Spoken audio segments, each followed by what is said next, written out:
পবিত্র মাহে রমাদান। রমাদান সংক্রান্ত অনেক আলোচনা আপনারা হয়তো শুনেছেন, তবে আমি আমার জায়গা থেকে রমাদান এবং কোরআন এই টপিকে আজকে কথা বলার চেষ্টা করবো ইনশাআল্লাহ তাআলা। ওয়া তাওফীকি ইল্লা বিল্লাহ আলাইহি তাওয়াক্কালতু ওয়া ইলাইহি উনীব। আমরা আল্লাহর কাছে দোয়া করছি আল্লাহ পাক বক্তা এবং শ্রোতা সবাইকে শুনে বুঝে আমল করার তৌফিক দান করুন, আমিন।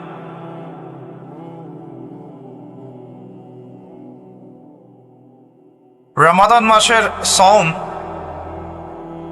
কখন ফরজ হয়েছে কে বলতে পারবেন? অডিয়েন্সের মধ্যে রমাদান মাসের সওম কত হিজরিতে ফরজ করা হয়েছে? মাশাআল্লাহ। রমাদান মাসের সওম কত হিজরিতে ফরজ হয়েছে, অথচ আমরা জানি ইসলামের বেসিক পিলারের মধ্যে 5টা পিলার, কালিমা, সালাত, যাকাত, সওম এবং হজ। এই 5টা বেসিক পিলারের একটা হচ্ছে রমাদান। কত হিজরিতে ফরজ হয়েছে আমরা কেউ বলতে পারলাম না। নবী করিম সাল্লাল্লাহু আলাইহি ওয়াসাল্লাম যখন নবুয়ত পেলেন, ওই সমাজের মধ্যে কিছু পাপাচার ছিল। এমন সমাজেই নবী আসে যেই সমাজে পাপাচার বেশি। যেখানে কোনো পাপ নাই সেখানে তো নবীর কোনো প্রয়োজন নাই। নবী করিম সাল্লাল্লাহু আলাইহি ওয়াসাল্লাম যখন নবী হলেন, তৎকালীন আরবের সমাজে মৌলিকভাবে 5টা পাপ ছিল। কয়টা ভাই? তার প্রথমটা হচ্ছে শিরক। তারা আল্লাহর সাথে শিরক করত, যেটা আজকের বিশ্বে আমরা প্রত্যেকটা সেক্টরে করছি। 2 নাম্বার ছিল রিবা বা সুদ। তৎকালীন আরব সমাজের মধ্যে সুদ ভিত্তিক অর্থনীতি ছিল, যা এখন পুরো বিশ্ব জুড়ে চলছে। 3 নাম্বার হচ্ছে মাদক। তৎকালীন আরবের অন্যতম মহামারীর নাম ছিল মাদক, যেটা বর্তমান বিশ্বেরও একটা বড় মহামারী। 4 নাম্বার সমস্যা ছিল নারী জাতির অবমাননা, যেটা আইয়ামে জাহিলিয়াতের যুগকে এখন হার বানিয়েছে। 5 নাম্বার সমস্যা ছিল গোত্রীয় হানাহানি, যেটা এখন ধর্মীয় হানাহানি, পলিটিক্যাল হানাহানি, বৈশ্বিক হানাহানিতে রূপ নিয়েছে। কিছুই পরিবর্তন হয়নি। জাহিলি যুগের সেই জাহিলিয়াতের সুন্নতগুলো এখনো বিশ্ববাসী আমল করছে, বরং তার চেয়ে বেশি মাত্রায় করছে। যতদিন যাবে এগুলো বাড়তে থাকবে। এর পরে গিয়ে একটা সময় আসবে যখন সমাজে জাহিলিয়াতের লেশ মাত্র থাকবে না ইনশাআল্লাহ। মুহাম্মদ সাল্লাল্লাহু আলাইহি ওয়াসাল্লাম যে সমাজে নবী হয়েছেন, এই সমাজটা অনেকটা এমন ছিল। শিরক ছিল, রিবা ছিল, মাদক ছিল, নারীর অবমাননা ছিল, বেহায়াপনা ছিল, অশ্লীলতা ছিল, দাস প্রথা ছিল, ব্যভিচার বেশি ছিল, গান বাজনা বাদ্যযন্ত্রের প্রভাব বেশি ছিল, জুয়া ছিল, আপোষে মারামারি, হিংসা, বিদ্বেষ ছিল, রক্তক্ষয়ী দীর্ঘস্থায়ী সংঘাত ছিল। এরকম একটা সমাজের মধ্যে নবী সাল্লাল্লাহু আলাইহি ওয়াসাল্লামকে আল্লাহ পাক নবুয়ত দান করেছেন, এবং নবুয়তটা দান করেছেন রমাদান মাসে, যে মাসে আমাদেরকে সওম রাখতে বলা হয়েছে। রমাদান মাসের মধ্যে একটা রাত আছে, যে রাতের নাম হচ্ছে লাইলাতুল কদর। আমি আশা করি আপনারা সবাই এই সূরাটা জানেন। বা'দা আউযু বিল্লাহি মিনাশ শাইতানির রাজীম, ইন্না আনজালনাহু ফি লাইলাতুল কদর। নিশ্চয়ই আমি কোরআনকে নাজিল করেছি লাইলাতুল কদরে, ভাগ্য রজনীতে। ওয়া মা আদরাকা মা লাইলাতুল কদর। হে নবী মুহাম্মদ সাল্লাল্লাহু আলাইহি ওয়াসাল্লাম, আপনি কি জানেন লাইলাতুল কদর কি জিনিস? লাইলাতুল কদরি খায়রুম মিন আলফি শাহর। লাইলাতুল কদর হচ্ছে 1000 মাসের চাইতে উত্তম। এখানে গাণিতিকভাবে ব্যাখ্যা করতে যাবেন না 1000 মাস সমান সমান কত বছর হয়, ব্যাপারটা এমন নয়। এখানে আধিক্য বোঝানো হয়েছে।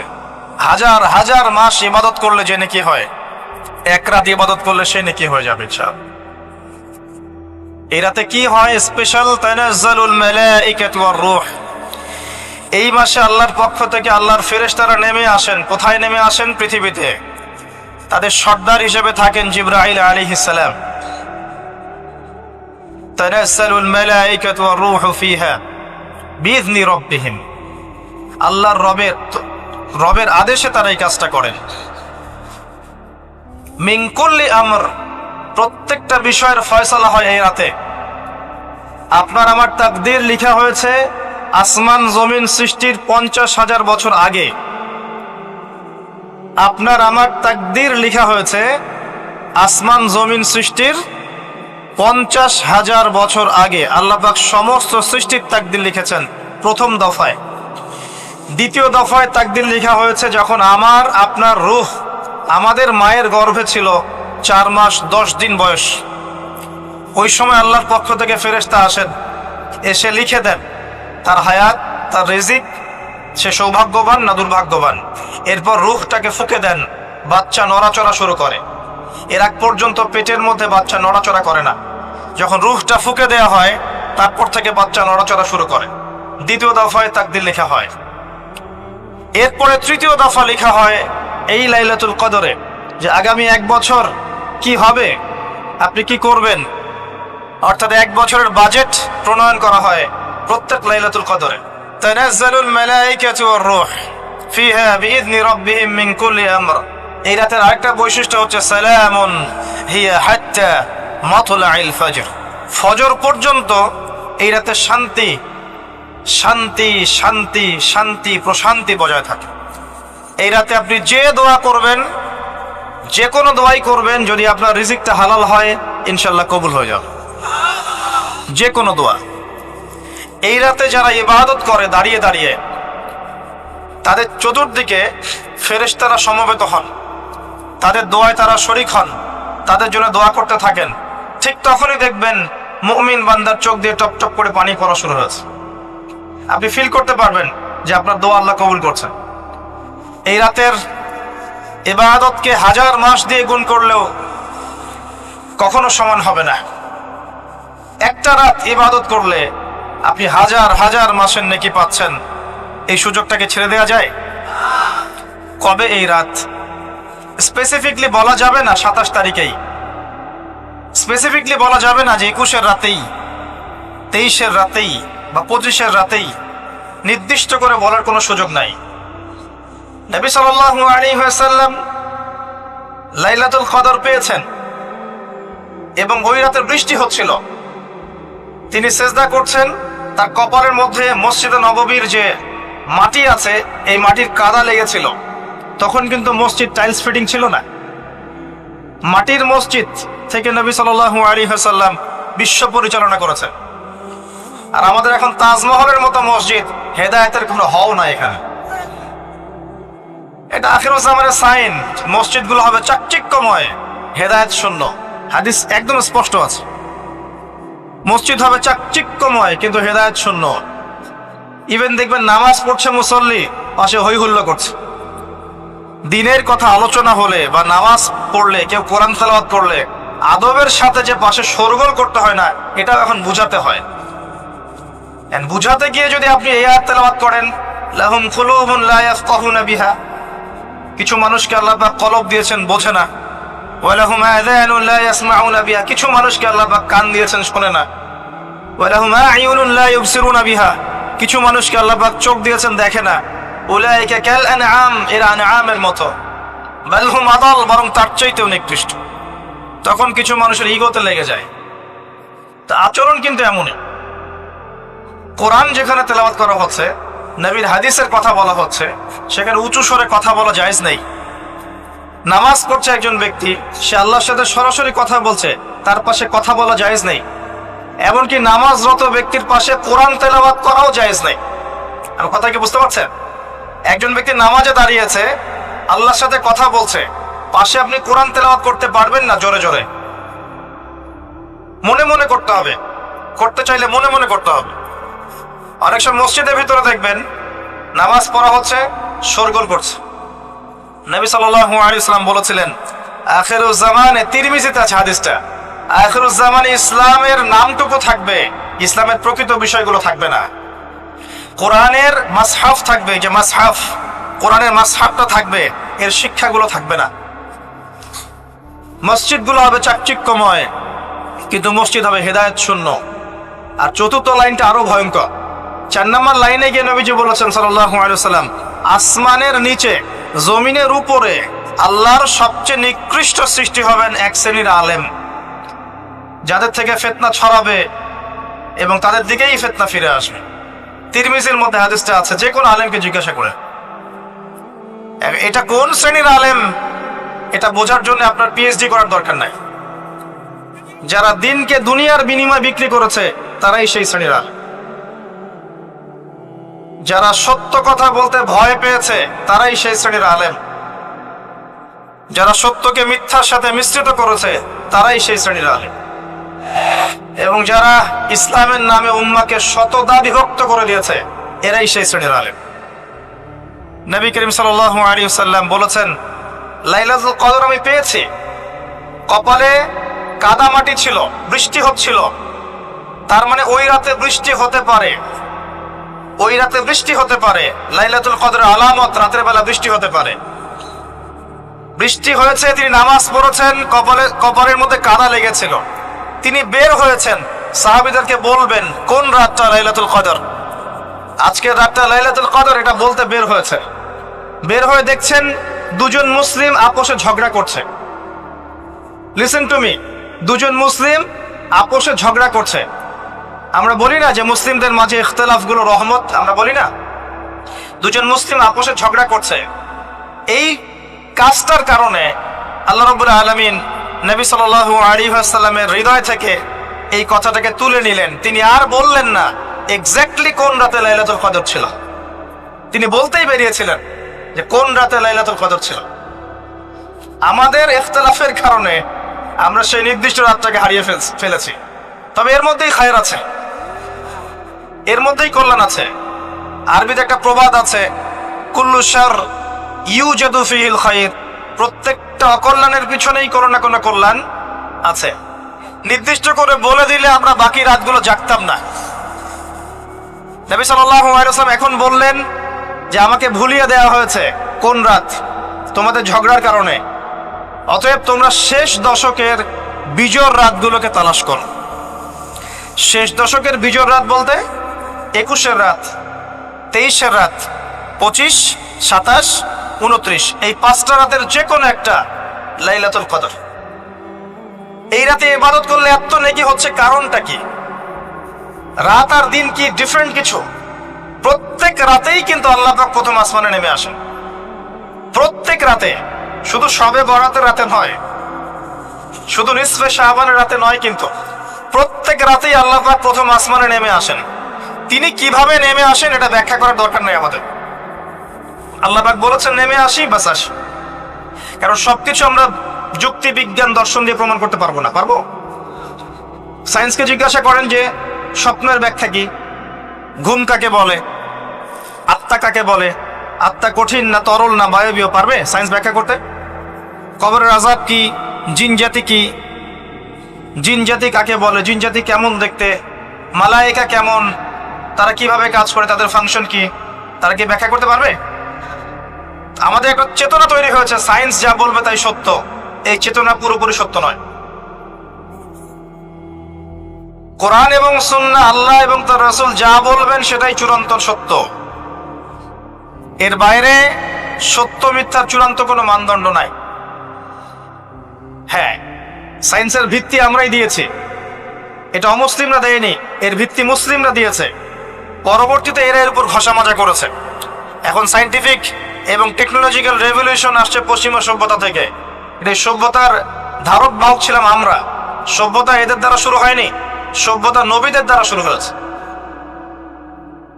তো সবকিছু সায়েন্স দিয়ে ব্যাখ্যা করা যাবে এমন নয়, কারণ সায়েন্সের সীমাবদ্ধতা আছে, আল্লাহর জ্ঞানের কোনো সীমাবদ্ধতা নাই।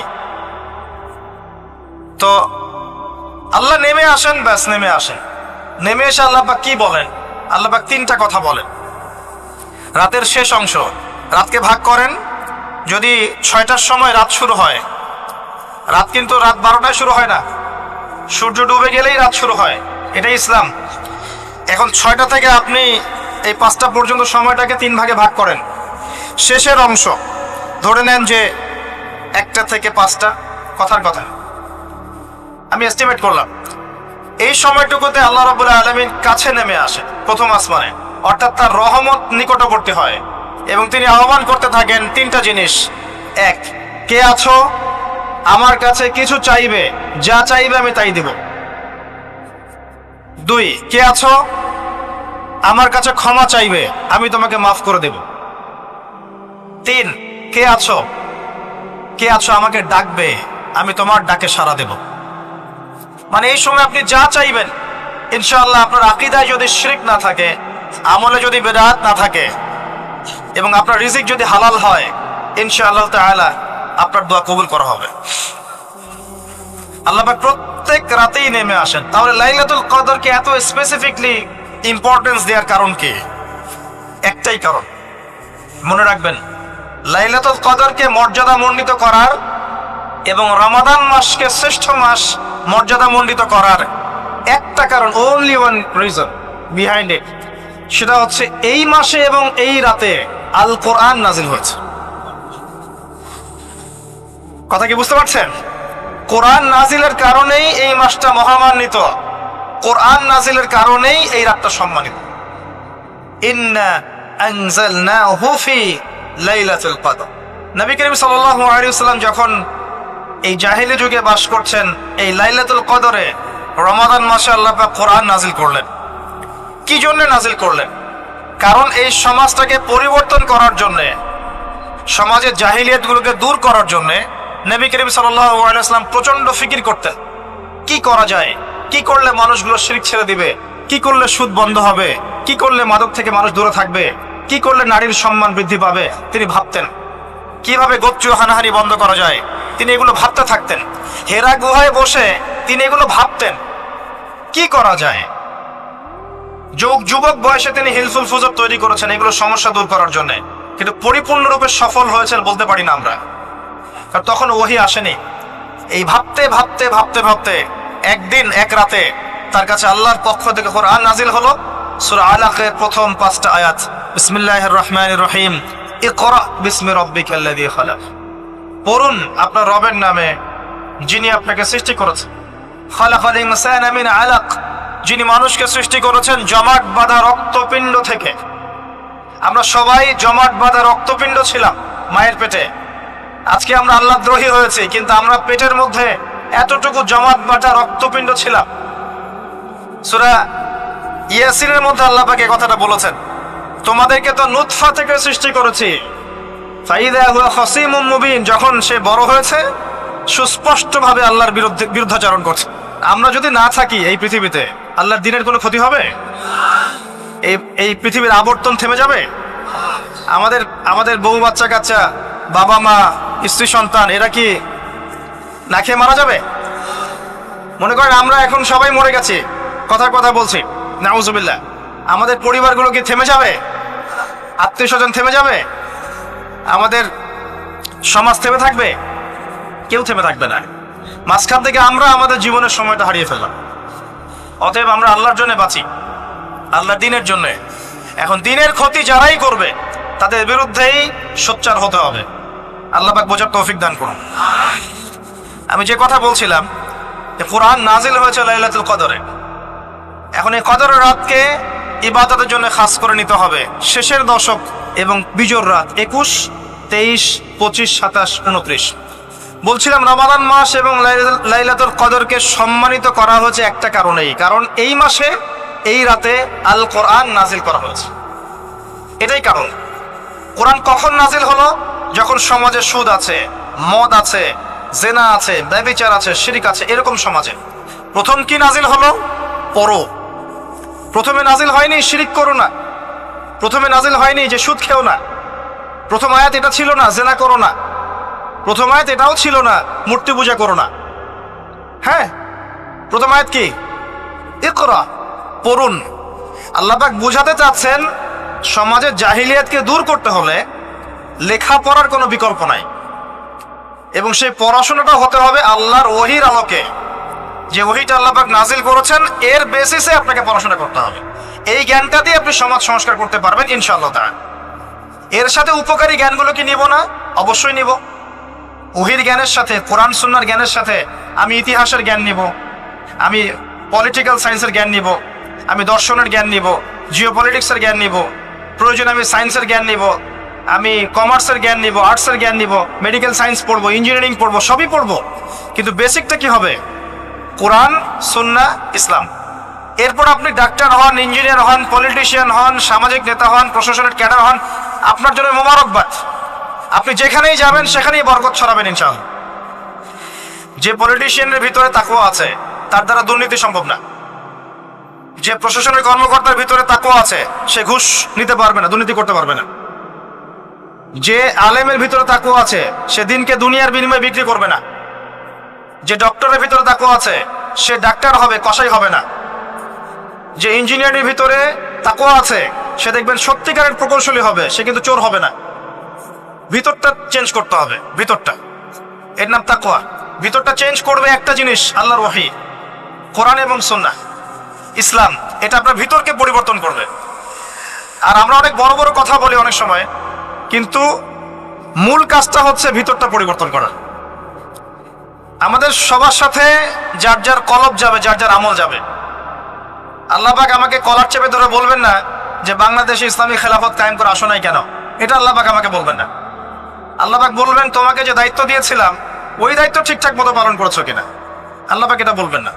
বেসিকে আসেন, নিজের আত্মশুদ্ধি, এটা বেসিক। আলাইকুম আনফুসাকুম, নিজের নফসের খবর নাও, নিজের নফসটাকে পবিত্র করো, নিজের নফসের মধ্যে হিংসা ত্যাগ করো, বিদ্বেষ ত্যাগ করো, অহংকার ত্যাগ করো, রিয়া ত্যাগ করো, দুনিয়ার মোহ ত্যাগ করো।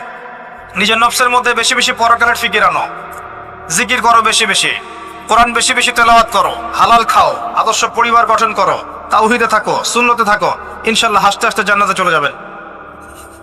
একটা হাদিস আমি পড়েছি ফয়জুল কালাম বইয়ের মধ্যে, গতকালকে মাহফিলে বলেছিলাম, আপনাদেরকে বলছি।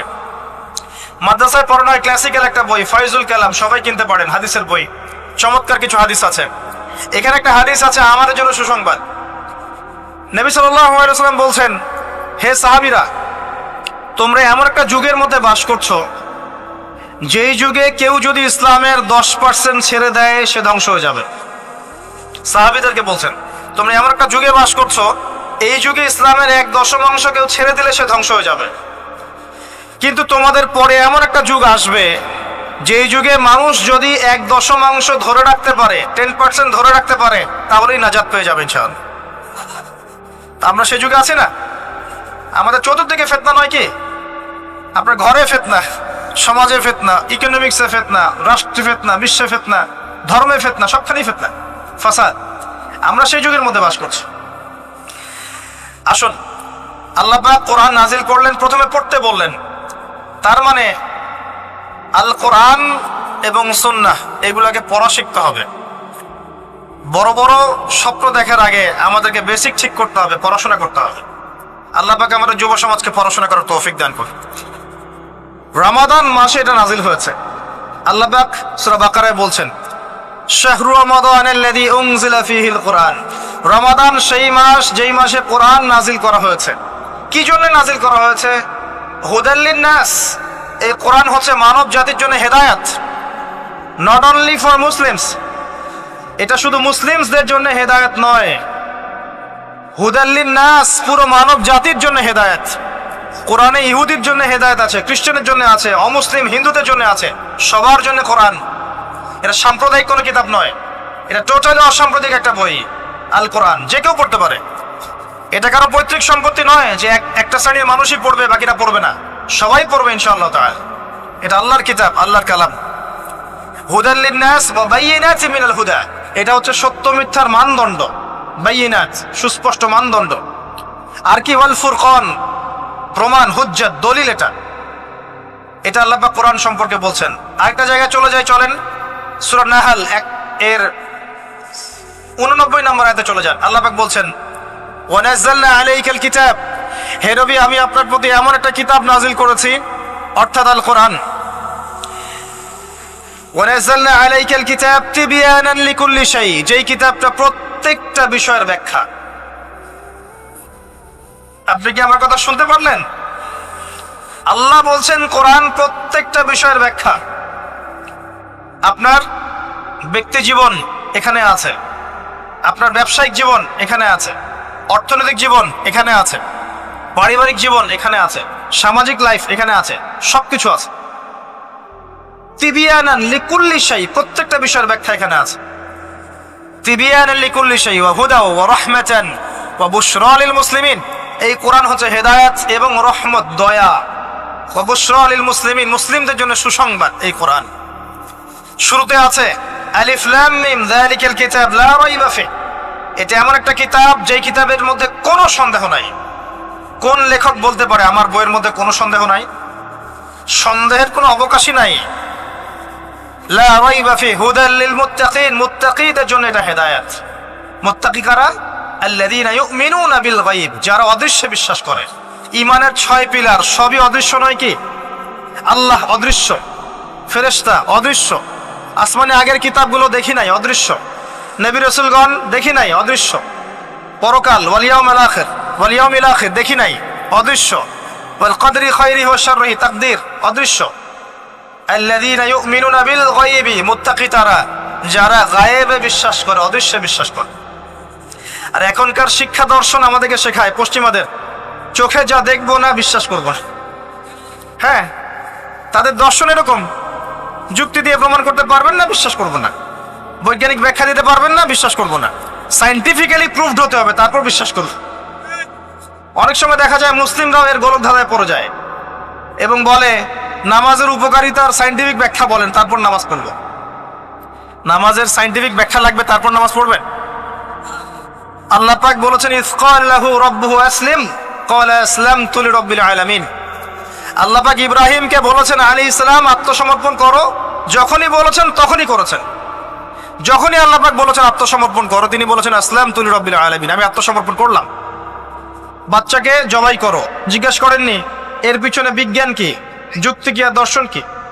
স্ত্রীকে রেখে আসো ওই জনমানব শূন্য জায়গায়, জিজ্ঞেস করেন নাই কারণ কি, রিজন কি, যুক্তি কি, বিজ্ঞান কি, দর্শন কি? আল্লাহ বলেছেন সামিআনা ওয়া আতা'না, এর নাম ইসলাম। আল্লাহর আদেশ যেখানে এসে যাবে এখানে যুক্তি বিজ্ঞান দর্শনের প্রয়োজন নাই।